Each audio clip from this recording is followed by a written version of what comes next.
पिंकी के पति कमलेश की दुकान पर गांव का गुंडा जग्गू दादा आता है और धमकी देकर जाता है कि अगर उसने 1 लाख रुपए नहीं दिए तो वो दुकान तोड़ देगा।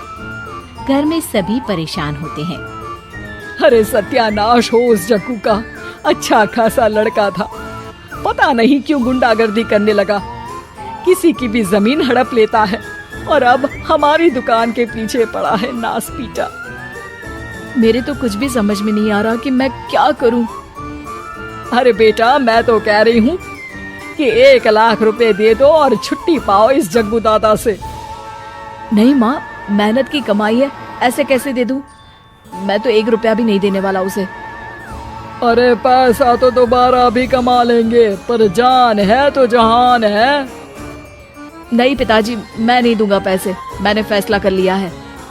पिंकी कमरे में आकर सोचने लगती है, मेरे पति के ऊपर ये कैसी मुसीबत आ गई है। हे भगवान, क्या करूं मैं?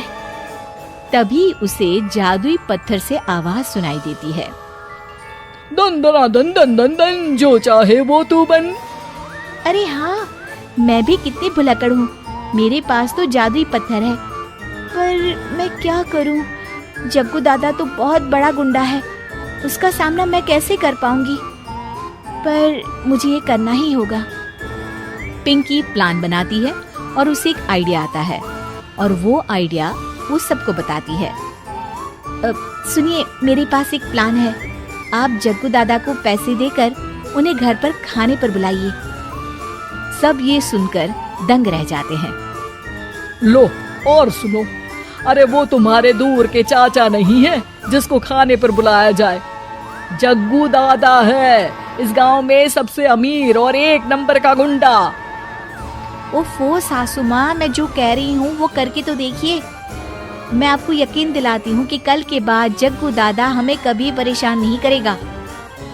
पिंकी के कहने पर कमलेश जग्गू दादा को रुपए देता है और उसे अपने घर खाने पर बुलाता है। अरे भाई, मानना पड़ेगा कमलेश, काफी तरक्की कर लिया तुमने। 1 लाख रुपए तो बड़ा ही कम डोनेशन था। जग्गू दादा सोफे पर बैठता है और सबसे मिलने लगता है। अरे भाई, लता मौसी ठीक तो हो ना? सुना है घुटने में बहुत दर्द रहता है। हाँ बेटा, पर तुझे कैसे पता चला? अरे जग्गू दादा सारे गांव की खोज खबर रखता है, और वैसे भी मेरी माँ और आप तो बचपन की सहेलियां थी ना, तो आप तो हमारी माँ सी हुई। मौसी कहकर 1 लाख रुपए का चूना लगा रहा है कमबख्त। तभी बेल बजती है और कमलेश दरवाजा खोलता है तो सब दंग रह जाते हैं। अरे एमपी साहब, आप आइए आइए, आप कमलेश को कैसे जानते हैं? अरे भाई, कमलेश हमारे बड़े ही अच्छे मित्र हैं और मैंने सुना है कि आप इनकी दुकान हड़पना चाहते हैं, इनसे चंदा भी मांगते हैं आप।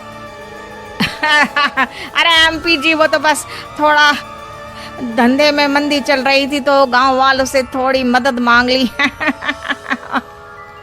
देखो जग्गू दादा, होंगे दादा तुम अपने घर के, ये हमारे पहचान के लोग हैं, इनके साथ तुमने कुछ भी उल्टा सीधा किया तो सीधा जेल में डाल देंगे, समझे?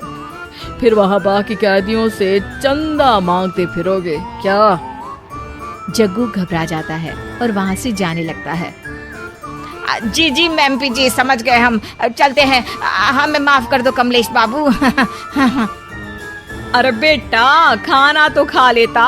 अरे जग्गू दादा को भागता देख एमपी के रूप में बदली पिंकी हंसने लगती है और सब एमपी के पास आते हैं और उनका धन्यवाद करते हैं। आपको कैसे पता चला एमपी साहब कि जग्गू हमें परेशान कर रहा था? आपकी बहू पिंकी है ना, बड़ी ही समझदार है, वो मेरे ऑफिस आई और मुझसे मदद मांगी। क्या पिंकी ने ये सब किया? पिंकी अपने रूप में वापस आ रही होती है। अच्छा, मैं चलता हूँ, मेरा मतलब है। अरे ऐसे कैसे, आप बिना खाना खाए नहीं जा सकते, आइए आइए। नहीं नहीं, फिर कभी मुझे जाने दीजिए। पिंकी भागती है। अरे इन्हें किस बात की जल्दी थी? लगता है कोई इम्पोर्टेंट मीटिंग होगी माँ। हाँ भाई, बड़े लोग हैं, दिन में कुछ ना कुछ चलता ही रहता है। लेकिन भगवान का शुक्र है कि आज बहू की वजह से सब सही हो गया। पर बहू है कहाँ? पिंकी घर से दूर भागते भागते अपने रूप में वापस आ जाती है। उफ, बाल बाल बच गई आज तो।